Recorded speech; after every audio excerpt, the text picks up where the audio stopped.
In this tutorial I'm going to be showing you how you can join private servers on Roblox on your mobile phone. So the first thing you need to do is decide which game you want to join a private server. I select this one.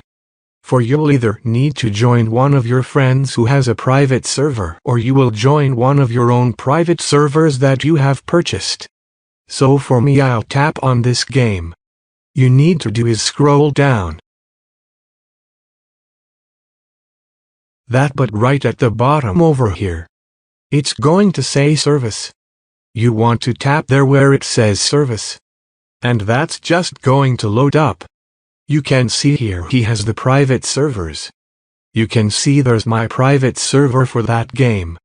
Then if your friend have private servers, it will show here under private server section. You can join. All you need to do is tap on this join button on any one of these private servers. So this button right here, and then you will be in that private server, and then only the people that have access to that private server